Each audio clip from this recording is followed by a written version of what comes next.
They could only take so much before the bombs began to fall.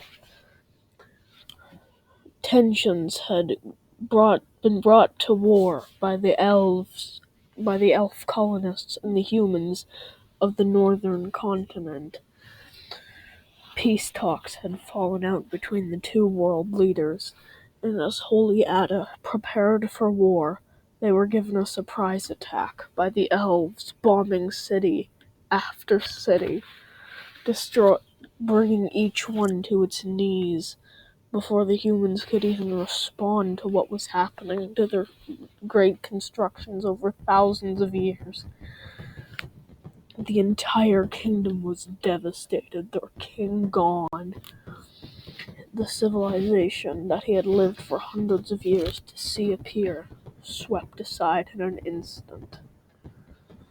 Now, though it would seem that the entire world was destroyed, it wasn't. There were still small survivor colonies, and the humans, in a desperate counterattack, bombed the elven mainland, laying waste their capital with tens of thousands of nuclear bombs. But after all that, what would happen? What would happen to the people that had started this terrible war and would now end it? Thousands were dead, dozens of cities in ruins, and now the entire land was a nuclear waste hole of death. But that's where our story begins, in one of the small survivor colonies, where a woman named Ura, I don't know, lived, had a favorite food of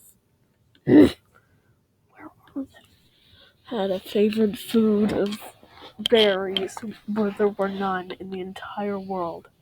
They sometimes traded with their fellow colony of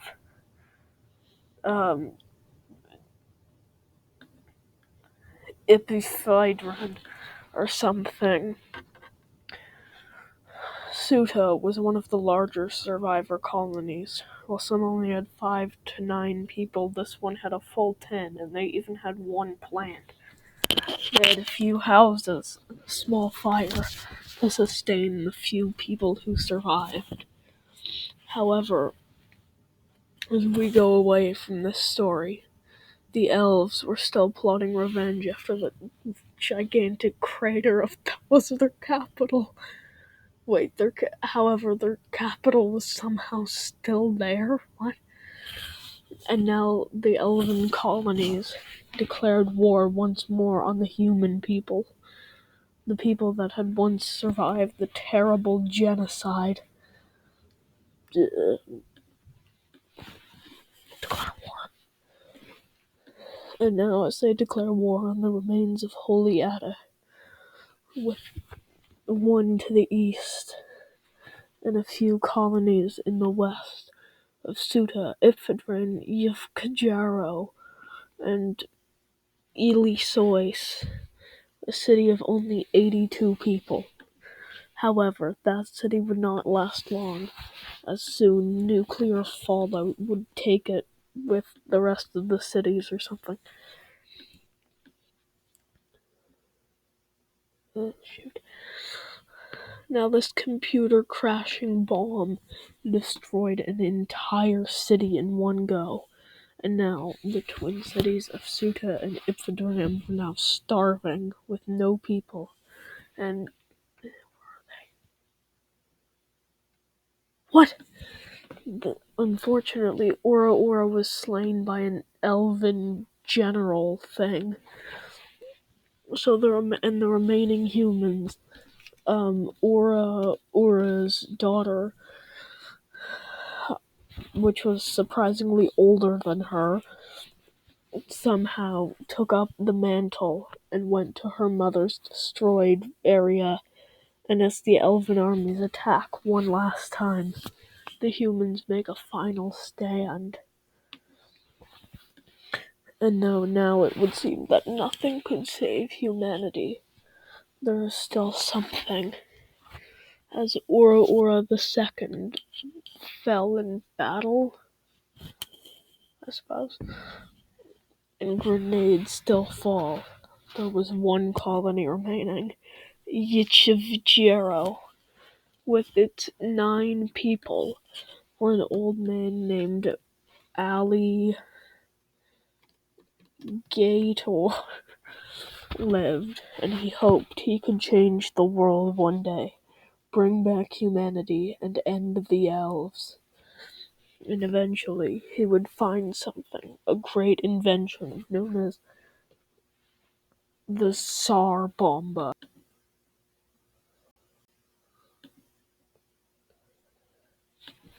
Anyway, after a small cut in time, he finally found it, the Tsar Bomba, which he would use to lay waste to the city of Aphonia, the nearby colony, which held the elven armies that had once destroyed all of humanity.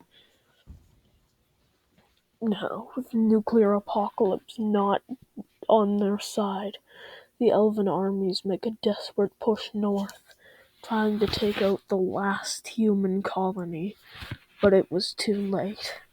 For now their capitals are under attack on their island of Elementino, and now Alligator can finally rest at knowing he has taken revenge on the elves that have destroyed his people as they finally come in and attack the last of the colonies of humans. Oh no, he's gonna die. Where is he? Wait, no way, is he actually the last one? He can't be the last one. Where is he? And as the bombs fall, all of humanity is gone. Anyway, the world ends up being nearly completely destroyed. The elven colony is basically gone. The dwarves die or something. And as the last few elven cities fall to the Tsar bombas, the world is now in ruins. Yes, bomb them all. Yes, continue bombing.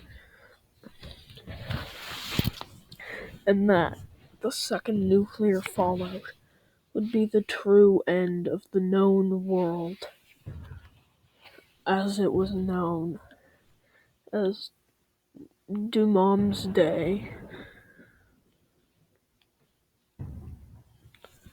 as the last elven colonies are wiped off the map.